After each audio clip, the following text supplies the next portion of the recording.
Hi, I'm Bob Whitty with KPND in Sandpoint, Idaho. If I can be a fan of Skylight Books, LA's world-famous independent bookstore, from way up here in the Idaho Panhandle, then you can too, from wherever you are. Visit the website, buy some books. You can even join their membership club and reap the benefits of supporting independent booksellers.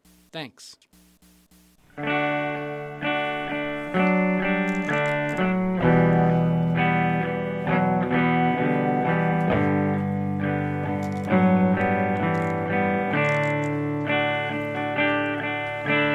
Meet me on the softer side. Meet me on the softer side. Softer side of your heart. Hi there, and welcome to the Skylight Books author reading series. You can find out about this and all of our other author events at www.skylightbooks.com, where you can also browse our inventory as well as order books online.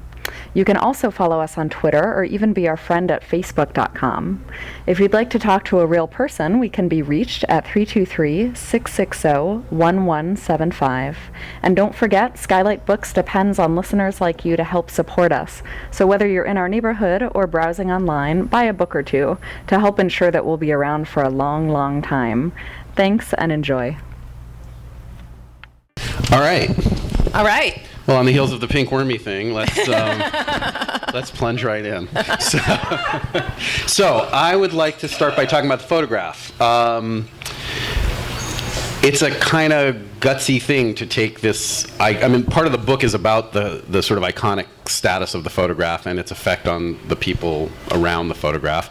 But before there was the book, there was the actual photograph. So it's this photograph, right? For those who don't know, Migrant Mother by Dorothea Lange, a photograph of Florence Owens Thompson, a migrant mother in California in 1936. 36 it was taken. First of all, did that give you pause? And secondly, I'm really curious about that as inspiration, about the photograph as inspiration. Yeah. I wonder if you can talk about that. Well, I'll talk about the inspiration first, and then I'll talk about the pause, which there was much of. It's risky to ask a writer about pause. Year of pause. I had seen the photograph a million times, as I think so many of us have, because it's so ubiquitous. Probably the first time I saw it was, I'm sure, in some history book. But then, you see it every time the Depression is invoked, and it's on postage stamps, it's everywhere. So it was certainly part of kind of like the Jungian, symbolic universe in my mind. But the most recent time I'd seen it was about 4 years ago when I went to a museum exhibit at the Museum of Modern Art in New York, and it was part of a exhibit of Western photography. And once again, I was sort of drawn to it, as we all are. And there's something about it that's so compelling and magnetic. But this time, what appealed to me was not simply the photograph, it was the piece of information next to the photograph on the curatorial label, which said that the woman in the photograph had not revealed who she was until she was sick and dying and needed money for her health care. And I found that piece of information sort of startling in its implications, because I thought, what was her relationship to the photograph that she never said, "That's me"? Especially in this day and age where people claim, celebrity every time they walk out the door. It seems particularly, for someone to hide in that way seems particularly shocking. And I thought, well, what is it? Was she ashamed of this photograph? Was she embarrassed by it? Was she disenfranchised by it because she hadn't been paid for it? What were the complicated feelings that would lead to someone holding that information to herself for 50 years? So that just sort of started the wheel spinning in terms of what is the mystery of this photograph and what is the life behind that photograph. So what I began to do was to research, what was known about the photograph, and there's a tremendous amount to know about Dorothea Lange. Wonderful biographies have been written about her, and there's every time you read a book about American photography, there's a lot to know. There's comparatively, by a long shot, very little to know about Florence Owens Thompson, I guess, unless one were to make a life's work of writing a nonfiction book about her and trying to track down her relatives and all the rest of it. But what's sort of accessible is not that much. Kind of the same 12, 20 pieces of information over and over again, spun out differently.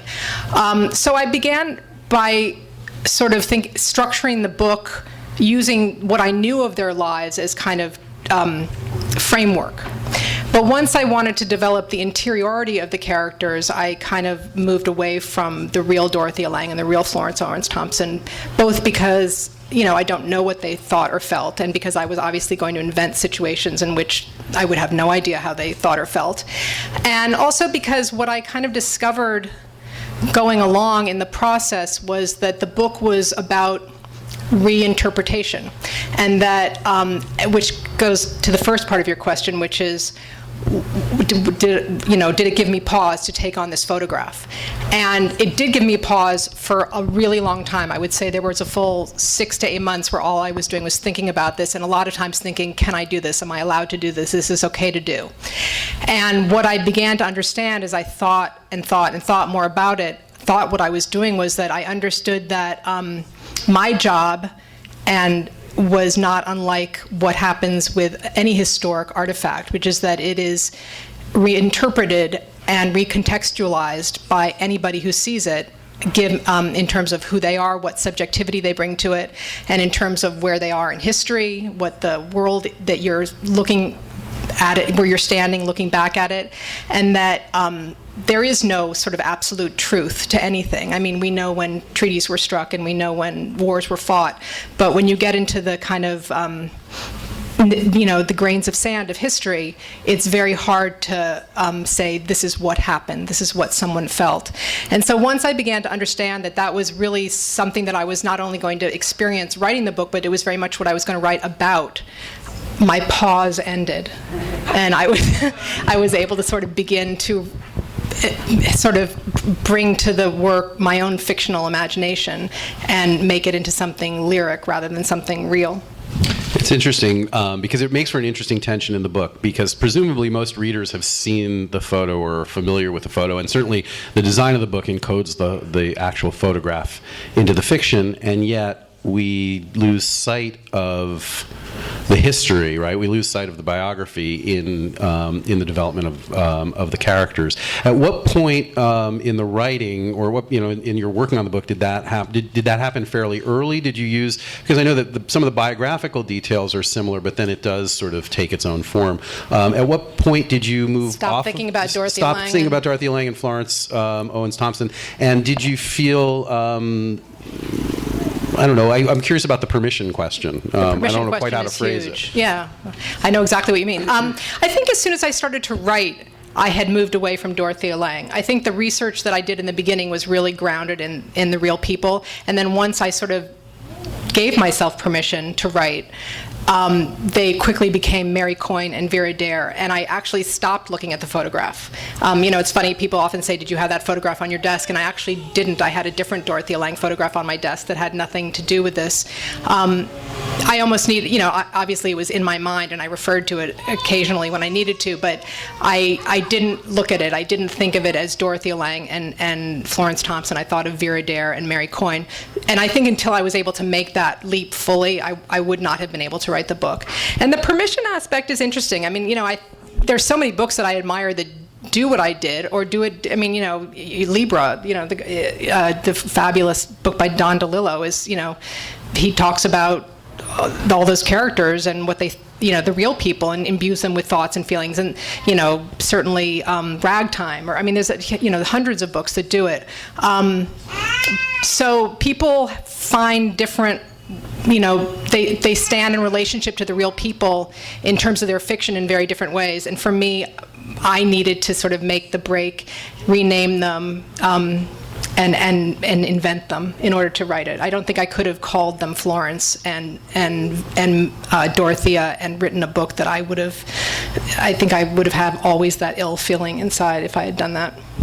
Now, this book's a departure in a variety of ways, I think, for you, partly because it's historical. It goes back. It's not, the other books have been contemporary, partly because of this kind of the three-part structure you were talking about, or the three, I don't want to call them narrators because it's all third person, but the three protagonists. Mm-hmm. What were the challenges of, let's start with the historical component. What were the challenges of sort of weaving those historical textures, going back to Oklahoma in the 20s, or migrant workers in California in the 30s, and trying to figure out how to frame that narratively? Well, what I realized in working on the book was that it's comparatively easy to research. You can gather so much, but for me, when I read books that are heavily researched, and sometimes I can feel like I'm reading a compendium of the author's research, and the book never sort of takes flight for me. It never moves into that place where it's a work of fiction. And what I felt in researching was that any piece of information I used was really only valuable in the way that it would illuminate character.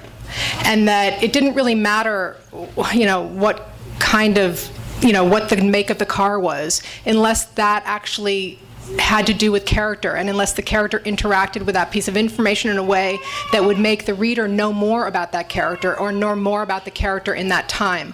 So for me, the research was, I did, way more research than ends up being in this book, because I didn't need to let everyone know what the kind of gingham cloth that was made and how you made how you made bread, and who cares? It's like what's important is how is that mother holding that dough? How is she slapping it down on the table? What does the house smell like because of how that fire is lit? Those things have to do with character, and they inform character, and they inform action. So that's pretty much how I thought about the research. I had to then do a lot just so that I felt like I was confident about the time. I mean, you don't want to make these horrible anachronistic mistakes, but it really is about, I think, and I do this with my fiction all the time. It's always at the level of character. It's always about what allows that person to become real to a reader. And character emerges from, among other things, from relationships. So there's interest. I think it's interesting the way that these relationships sort of echo each other. You can see in Mary as a young woman, her relationship with her mother, or later her relationship with her children.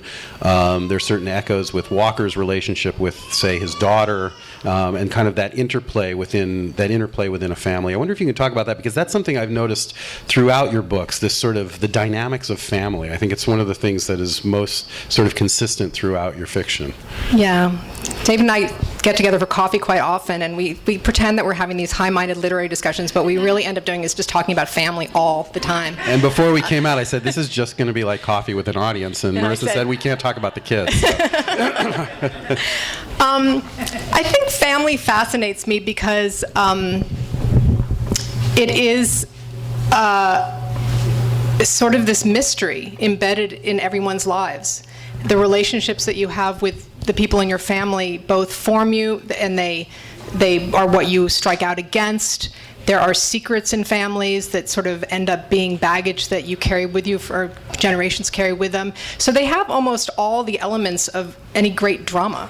They have antagonists and protagonists, and they have secrets, and they have mysteries, and they have, the other shoe drops, and the will is opened, and we find out that there was another family. It really is sort of this endless pool. But I also think that it's kind of, in terms of people defining who they are in life, it's something that you're always either, it's a push me pull you. You're either hewing to your family or you're pulling away from it. It's the thing that is like it's the standard that we're all in relationship to. So I think for me, somehow, those issues of family, if any character has children, it ends up being central to their lives, because I see it that way. I don't think that it's ancillary. And because it provides such a rich way to understand identity.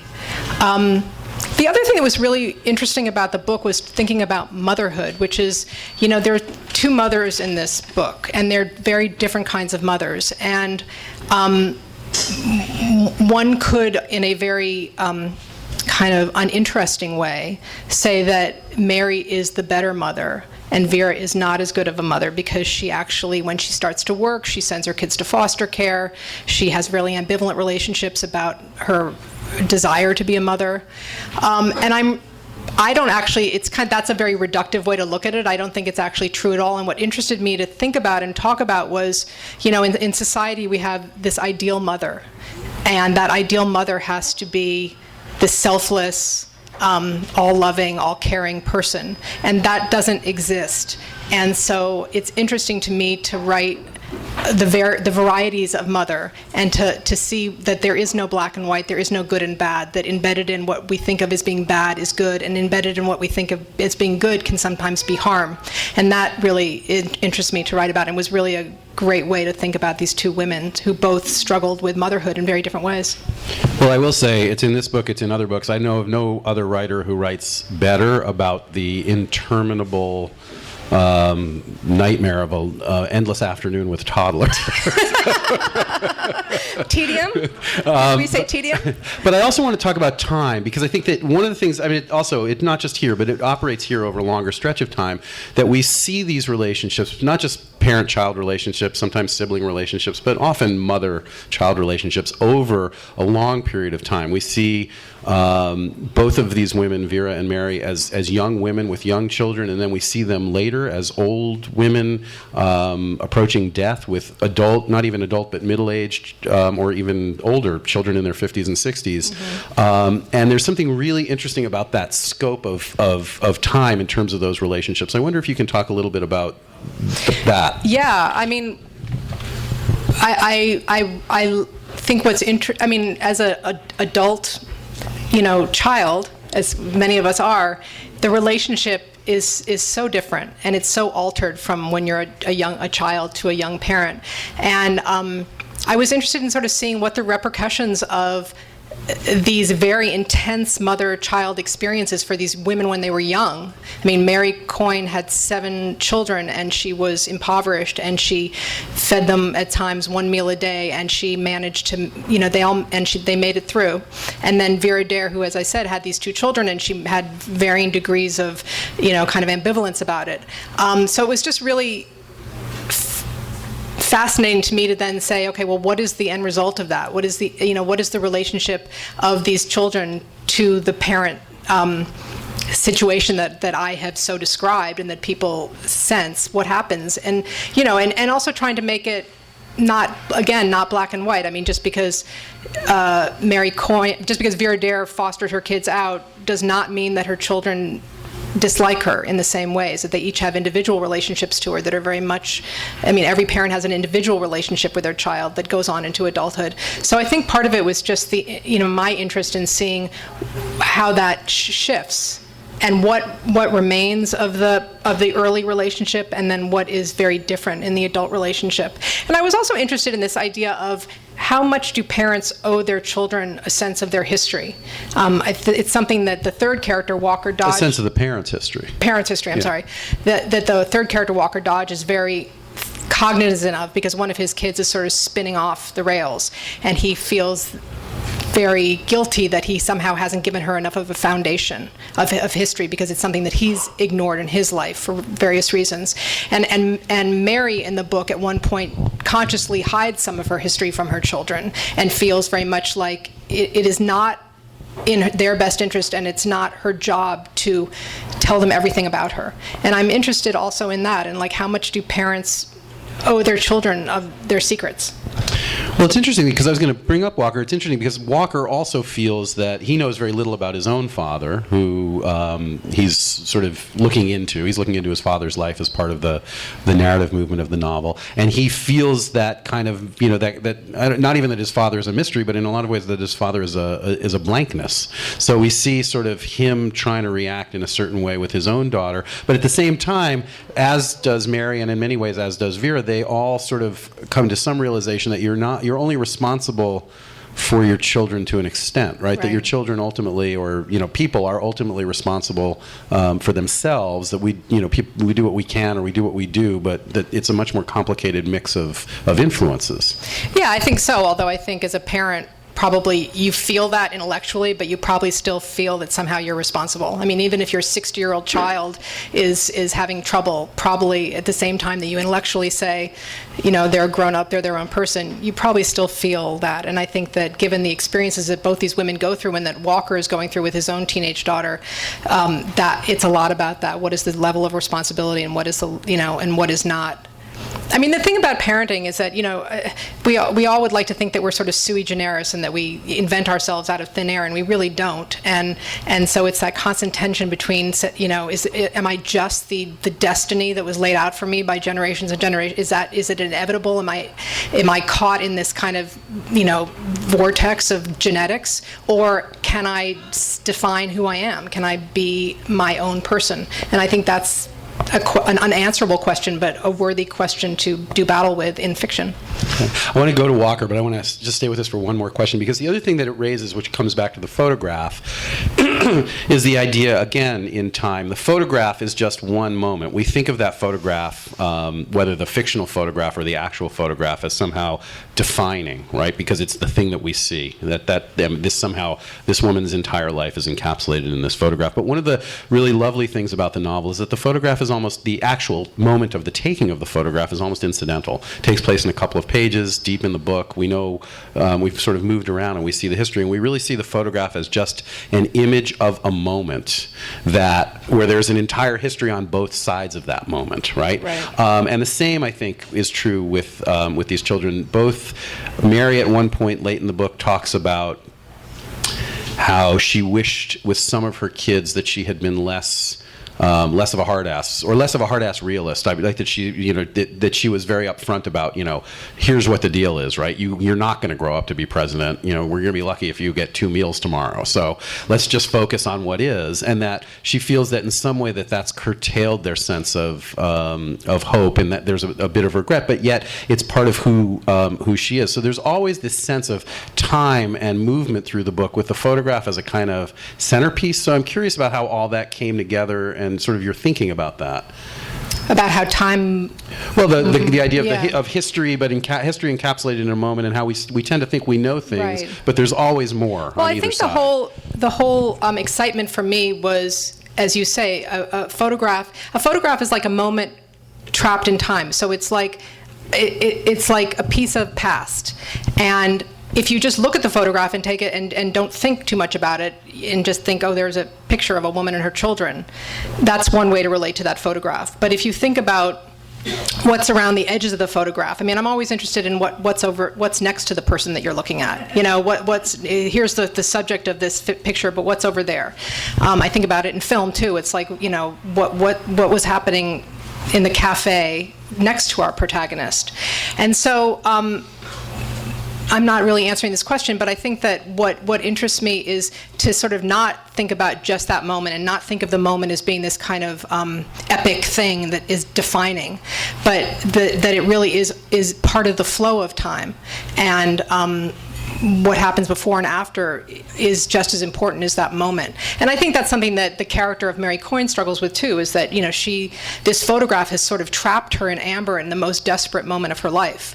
And it has become the definition of who she is for a lot of people. She has almost like 2 lives. She has two identities. She has the life that she lives, and she goes on to make it and live in a home, and her kids have jobs, and there are grandchildren. But there's also this Mary Coyne that exists only in the imagination of the culture, that is her at this really desperate moment, which also we find out in the book has an added layer of drama, which I'm not going to reveal. So it's that question of, that people see us, but they don't know about the flow of time. They see us at a moment, but they don't understand. No one has access to the full flow of time. So I think the book is an effort to say, what is the moment, and how does it fit into the big time scheme, the big timeline? And the passage of time becomes a very important kind of sub-theme in the book.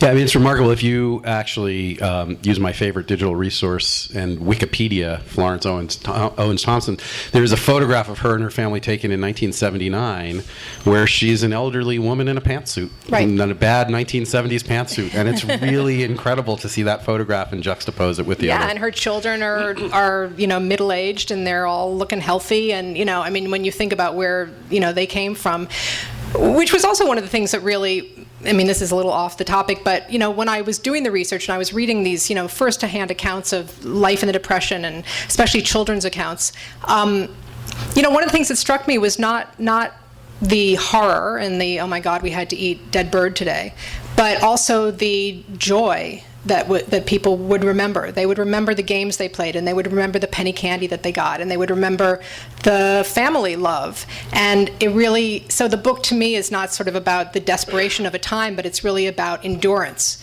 And endurance is about time. And so it's about how we endure. And I mean, to me, it's a very moving thing that, people really in the most desperate situations, they still choose life. We hew towards living, and we hew towards love, and we hew towards the joy.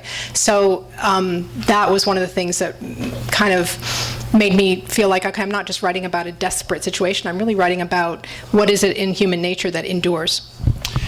So let's talk about Walker a little bit. Sure. He's sort of the most fictional of the fictional characters in the sense of sort of invented whole cloth. He kind of is the contemporary frame that the rest of this story is wrapped around. At what point did he come into the mix, and how did that develop? Well, I always knew there was going to be a third character, partially because I think I like threes. I think it's off-putting, and it's unbalanced, and it's more interesting than something that's just back and forth between two things. And I also felt strongly that there needed to be someone who was looking backwards in the book, that there needed to be a retrospective eye. And so, I toyed with different kinds of ways that character could be. At one point he was a filmmaker, there were different things that he did, but then I sort of settled on him being a historian, but a particular kind of historian. He's like a social historian, and what he's really interested in is not the kind of big tent poles of history, but he's interested in the ephemera of history. He's interested in what we talked about before, the photographs and the stuff that you find in the attics and the newspaper morgues, and how to construct the texture of daily life from those things that remain. There's a bunch of really interesting people who do that work now, and one of the ones who I really admired and read a lot about is this guy named Michael Lisi, or Lessie, I don't know how you pronounce it, who did... He's amazing, who did Angel's World and Wisconsin Death Trip. Yeah. And so I used Walker, as sort of a way to explore the other issues that interested me in the book, issues about history and about how we understand what happened in the past and how we interpret these pieces of ephemera, because in fact, the photograph Migrant Mother is a piece of ephemera, and were it not so famous, it would be stuck in somebody's drawer, or probably maybe not even exist. So I wanted him to be sort of in that investigation, because it allowed me to sort of explore a lot of the different sort of more overarching themes of the book. But there was also a very human reason, that there was a piece of information in the Florence Owens Thompson stuff that I found, which was this kind of very unsubstantiated, in passing piece of information, which said that she had this other child by someone of more wealth, and that she took the child back to Oklahoma at a certain point in order to get him away from that guy. And this was a piece of information that I could find nothing else about it, but it kind of captured my fancy, and and although I didn't use that same story, I just sort of kept looking at the baby in the arms of the woman in the photograph and thinking about that piece of information, and putting those two things together, I kind of developed the story of Walker and his forebears. Now, let's talk about the structure a little bit, because it is, I'm curious I want to talk more about this question of threes, because even within that question of threes, it's sort of, the book's divided into two parts. Each of the parts has different sections devoted to each of these protagonists. They kind of ebb and flow in a certain way. It seems like was it complicated to figure out how to put it together, how to put all this together? Yeah, I mean, I sort of, there were many different ways. I had all the pieces, spread out on my floor, and I'd combine them in different ways. And at one point I thought it should go very short chapters between all of them. And I was trying to find what is the rhythm of this book? What pulls you through? What creates the mysteries? I mean, the books that I write generally are not heavily plotted in the way that a mystery story is. So the part of the mystery is, how is the author doling out information, and what kind of curiosity is it creating on the part of the reader? And when I'm writing, I'm sort of always thinking about the reader, and I'm always thinking about what's making this person turn the page. Why are they going to stick with me? And so part of trying to figure out what the right structure was what is going to make a reader feel very satisfied and yet need to know more, and what will how can I leave them hanging so that when I come back to this person, they're going to be eager to come back to that person. So it's a lot of thinking about how to create the mystery within structure. That, structure and all the craft aspects of writing are as much the story as the story. And so, yes, I had very many versions of it. And what I felt like ultimately was that I needed longer swaths of time with each character. I felt like you needed to really invest in the moment of their lives, that having little bits of short things was not satisfying ultimately. And then I had this other problem, which is that there's less Walker material. And initially I thought, oh, that's a problem. Like, it should be equal, ABC, ABC. It should be very... And then I also began to understand that just because something is shorter doesn't mean that it's less weighted, and that the information that comes out as it relates to other information that you already know as a reader has a different kind of weight, a different sense of time. Just because something is 20 pages as opposed to 40 pages doesn't mean that that it's less significant, or that it's not going to impact the reader in the same way. So to me, that's the total fun of writing, is playing with the craft. I mean, once you've got the story, it's really about how do you tell that story, and what is the most compelling way to engage the reader in this narrative. And Walker, although there's less of him, without giving away any of the story, he frames the book. The book begins with Walker and it ends with Walker, so he's got those kind of positions of prominence. He's our guide in and he's our guide out. Yeah, well, we have to give a huge shout out to my incredible editor who's here, named Sarah Hockman. She's somewhere. That wasn't the way that I handed her the book. And she said, "What about?" And she was 100% right. You're seeing a remarkable thing here, folks. You're seeing a writer actually credit an editor. Well, I'm lucky to have a brilliant editor, and she made that suggestion, and it completely it made the book work. It created the essential mysteries. It created, it was so right, and I hadn't seen it. I thought, well, you have to start the book with Mary Coyne. It's about Mary Coyne, and it was a great sort of, it's almost like a bit of indirection or misdirection, that you're leading the reader a little off base, and then so part of, I think, the fun of reading a book like this is figuring it, is it going to fit together? How is it going to fit together? How does this connect? That's when I read a book like that, I don't want to know. I want to feel like I don't know, and how are they going to do it? How is it going to work? And when it works, was that satisfying? Did I learn more than just, the puzzle pieces fit together? Did the revelation was it resonant in a bigger way? So that's the hope. Right. Because when you say the mystery of the structure, I think more of the suspense of the structure, because there is that sense, if it's working, when you leave a character and then move into another character's story for 40 or 50 pages, there is in the back of your head that, okay, what next? You're still sort of in suspense about the character you just left behind. So there's that balancing act too between the story you've just left and the story that you've entered into. Yeah. And then, a reader brings all this information that they've learned, and that is going to impact the story that they're reading. They don't just forget about it. You don't just say, oh, well, forget Mary now, I'm going to focus on Walker. It's all tied together. So what about your experience as a short story writer in terms of this kind of construction? Not so much the difference between short story and novel, but it seems that in this novel in particular, with all of these pieces, and this idea of creating sort of arc within the sections so that they hold together, but they also leave us with a little bit of suspense while we move on to the next one, that there is some interplay maybe between a short fiction writer's sensibility or a story sensibility and a novel sensibility. I wonder if that's the case. Yeah, I think the thing that's quite different for me is that, in a novel, you really have to allow yourself to take time.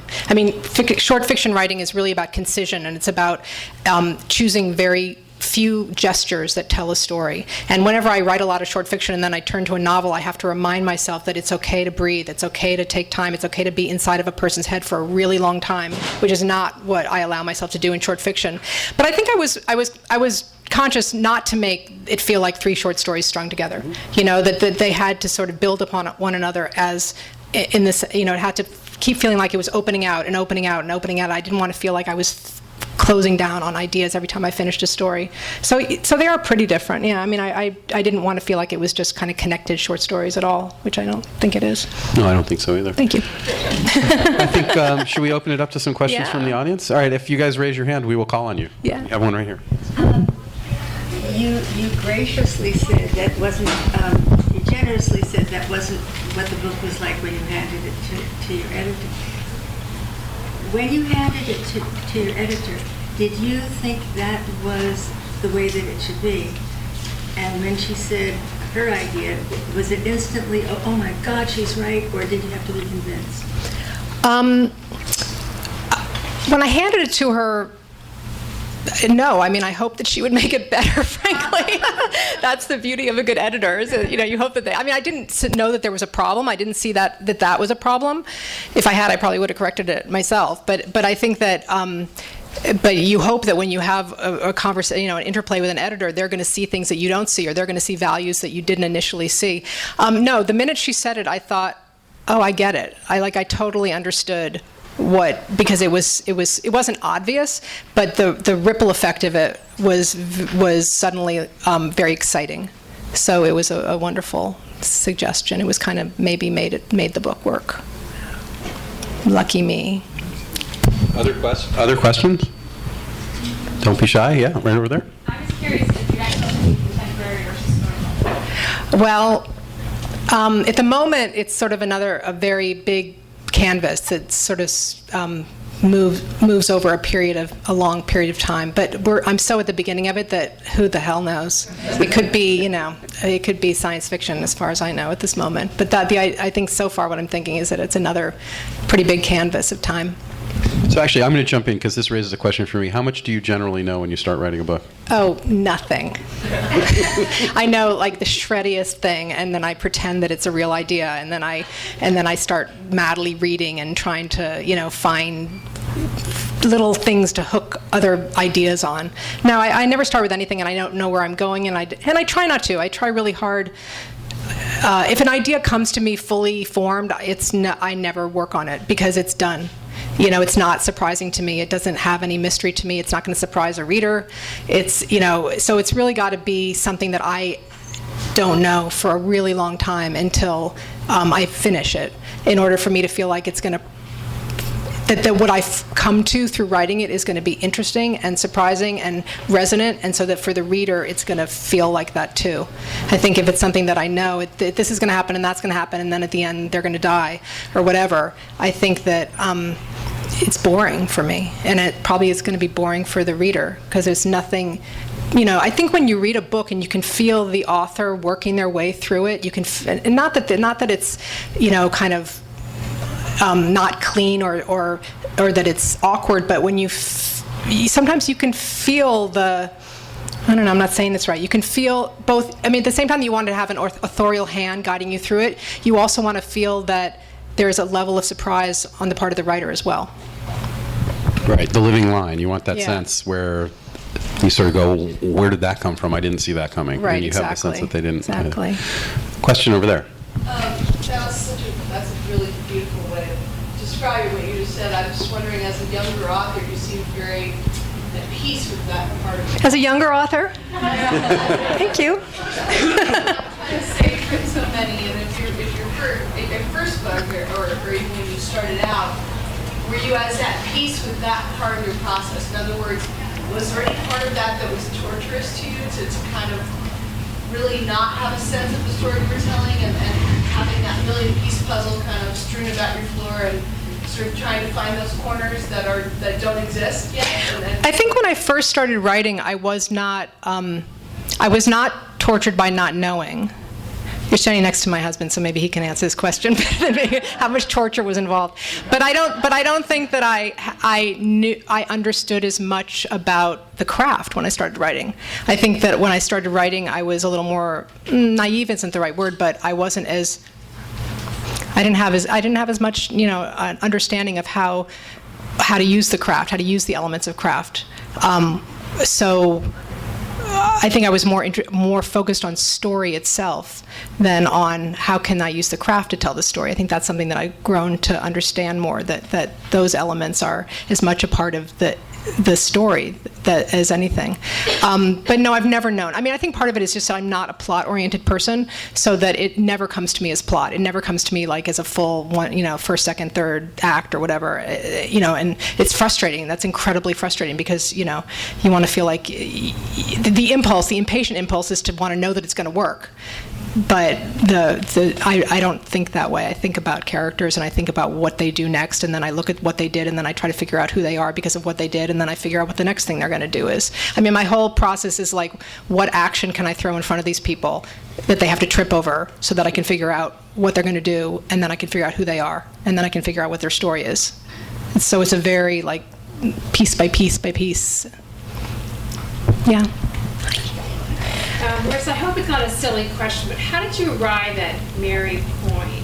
The name? Name, yeah, and Vera Dare. What?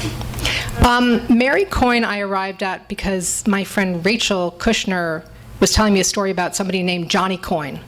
And I didn't, for a long time, I just said, oh, what a great name. And then 3 months later I said, Rachel, I've thought of the greatest name for my character. And she looked at me like, nah, I thought of that name. But, and Mary, it's funny because now when I look at the name, I think, okay, there's significance in the name. At the time, names for me just have to be something that I don't trip over. It has to be something that has a little bit of frisson for me, but it also has to be something that doesn't have too much meaning for me, because if it has too much meaning, then it's too burdened. And names for me just need to sort of almost have a kind of tabula rasa quality. But as I wrote more and more of the book, I mean, I think one of the things that's so compelling about the photograph is that it recalls for us the sort of Mother Mary figurations in paintings, and you often see paintings where Mary is sitting with infant Jesus and there's two little angels on either side of her. And I don't think that Dorothea Lange, I don't know if she was conscious of that, but it's certainly so that I called her Mary, was that subconsciously evoking that? I don't know, maybe. And Coyne, also I was thinking a lot about how she became a thing of value, and she's a commodity. But I think but it wasn't why I called her Mary Coyne. I just called her Mary Coyne, so those things might have been subconscious. And Vera Dare, I don't know. I just, it seemed like, oh, there's a good name I can live with, and it's not going to irk me every time I write it. And yeah. Yeah. Ray. I think that Walker is a. Wait, I can't hear you. Walker is somebody you made up. Why did you choose to go with the man and the woman? How did that I think I just wanted to have a man in there. I did. I mean, very consciously. He came to me as a man, and I thought I don't want to write a book that's only about, that only has women's voices. I wanted to have a man's voice in there. And also, well, no, that wouldn't make any sense. But yeah, that's why. I just wanted a man. Yeah. I remember a moment when you were writing this book, and it was done, and you said, oh my God, I'm having a nervous breakdown. I stayed up all last night and the night before, and I went back to the library and I researched the whole thing. I did. What was going on? What was going on? Was there a flaw? These are all my friends saying, what the hell were you doing? At the very end of this process, when it came time to copy edit the book and it was going to go into production and it was going to be like done, finished, I think I found this. I woke up one night and I went, oh my God, they weren't growing oranges in that part of California in that year. It was like this horrible moment. And then I thought, what else did I miss? So I went back to the library and I got all the books out and I reread not all, but I reread a lot of my research, especially about Central California in that period, in this kind of crazy, like, manic 2 weeks. It was insane, because I just wanted to, I wanted to get it right enough so that the fiction stuff, rests on the reality. I think when you're reading a book, you accept that a lot of it's invented if something fundamental is real. But if the fundamental thing is wrong, you're going, well, no, that's not, the road doesn't go through that town. I know that. I've driven that road. So you have to, yeah, it was a little bit insane. But I did catch a few things, so it was worth it. And then it made me feel that much more solid, that, okay, the book can be done. I can stop this now. But yeah. It was really a horrible moment. I thought, oh my God. Yeah. So I know that a lot of novelists don't like their work to be called, as it's historically called, historical fiction. I think you don't really want it labeled as historical fiction either. Can you clarify that? Consider this historical fiction? Well, I don't. It's a novel that takes place in history. I guess historical fiction for me evokes I don't even know what I think about that question. If you want to call it historical fiction, it's fine. I don't know. I mean, I guess you kind of want it not to be marginalized anyway, because some people don't like to read historical fiction. I don't. I guess.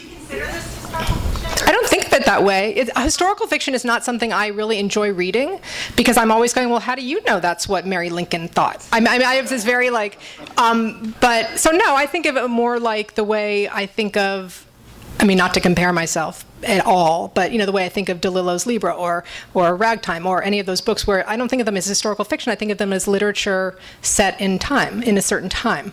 So I guess for me there's some distinction, but I'm not trying to illuminate a piece of history. I'm trying to tell the story of characters. So I guess maybe that's the difference for me. But that might be very specious, and who knows. Go ahead. In the front, yeah. Kind of a related question.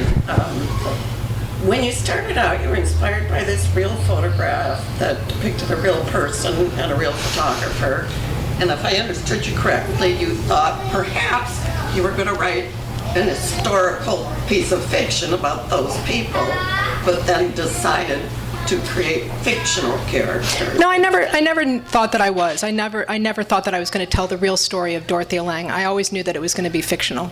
Oh, I see. Yeah, so I never wanted. To me, that would be like, then write a nonfiction book about those people, and there already are some good ones. So then my question is, why use that picture? Why not invent the picture? Oh, that's a great question. Well, because I guess what was interesting to me was to try to weave together the two things, to try to weave together something that's real in history and fictional invention, and to try to figure out how fiction can illuminate history. I think one of the things that those of us who like fiction feel like is that sometimes it can tell us more about reality in a funny way than reality does, or it's something that's non-fictional. You can read a book about the human brain, but maybe if you read a fictional book about that same subject, you might have a different way into it.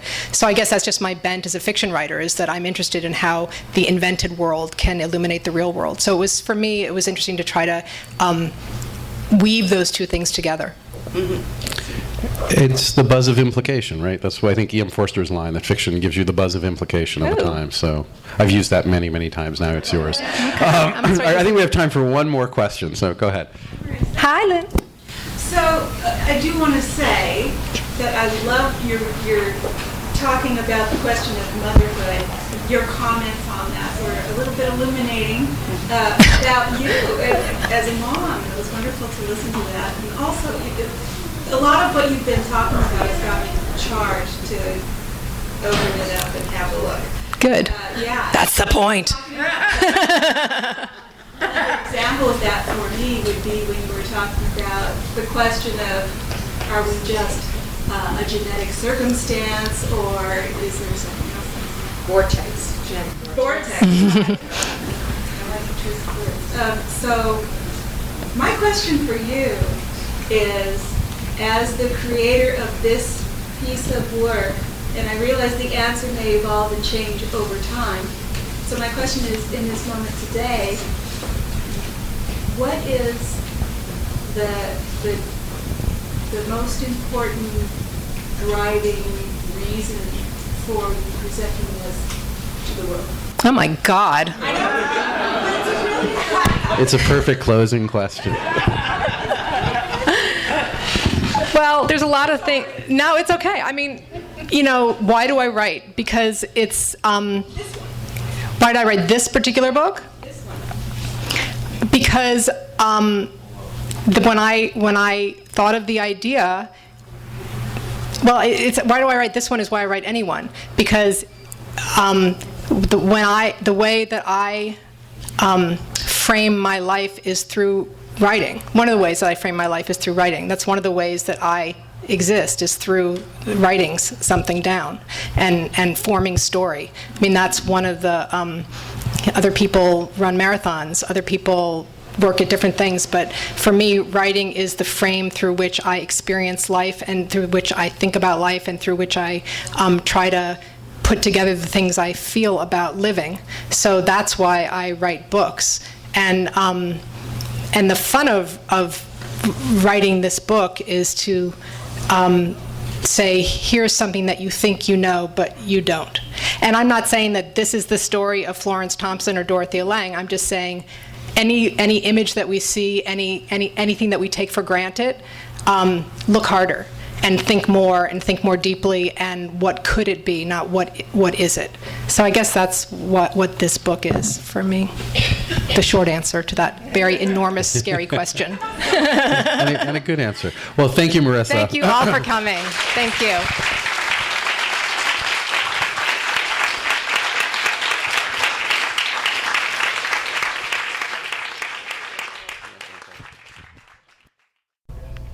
You've been listening to the Skylight Books author reading series. Don't forget that you can check out this and all of our other great podcasts at www.skylightbooks.com. Today's music was provided by Fragile Gang. You can check them out at MySpace, Facebook, and the iTunes Music Store. Thanks for stopping by, and we hope to see you soon.